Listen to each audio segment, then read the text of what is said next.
All right, guys, the hardest part is over. Now it's time to create. Good job on creating your 6 thumbnails. The next step is to take two of those thumbnails and to create it on this brown piece of paper. This brown piece of paper is eventually going to be wrapped around a board just like this, which is going to be and act as the front and back cover of our art journals. And so when we are doing this, there's a couple things that we need to keep in mind. One, you have a front of the book, and then on the inside, you have these flaps that are eventually going to be folded over. As you see, anything that's on those flaps, you're not going to see on the front side of your design. So as you pick your thumbnail, which in this example, I'm going to pick this one, which is this one, I need to think about the border and the edges of my designs. So a common mistake that a lot of people make is that they don't keep in mind that border and they just go ahead and design their book covers, right? They bring all of their drawings all the way to the edge and they are forgetting that eventually that edge is going to be folded over. So if you make this mistake, eventually when we get to the assembly part, you're going to put your book cover over it and you're going to have this flap, right? When you fold that flap over, you're going to lose a lot of your design, leaving it not looking correct.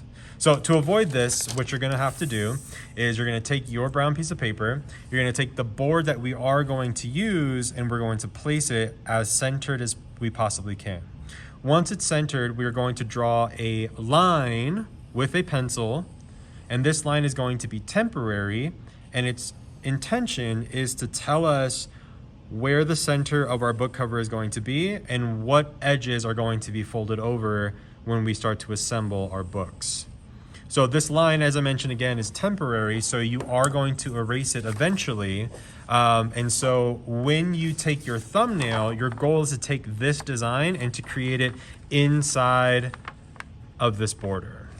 So when you are designing inside of the border, a couple things you want to keep in mind or think about are when you are drawing your symbols and all of your line patterns, a lot of people stop their drawings and their designs right hard at the line.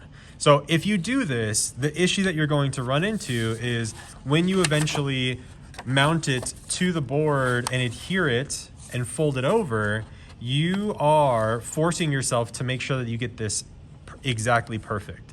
So maybe one side you can get perfect, but there's a good chance that the other sides may be off just by a little bit, leaving it super awkward and like things that are not completed, right? So with this, instead of stopping your drawing and your design right at the line, you're going to want to continue your drawing and fill it all the way through, going over that line, so that when you eventually fold it over onto your board, you don't have to worry about where the fold is going to be. It's still going to look good regardless.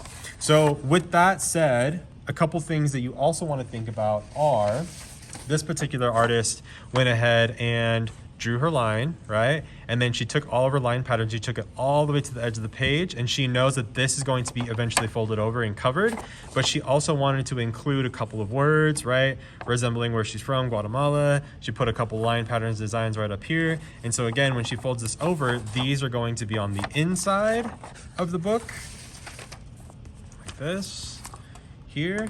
And then of course, everything that's inside of the square is going to be on the outer edge of the book, facing us.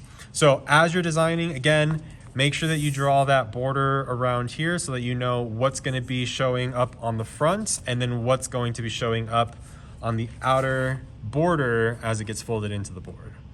Of course, as always, if you have any questions, please let me know. That's pretty cut and dry. Thank you.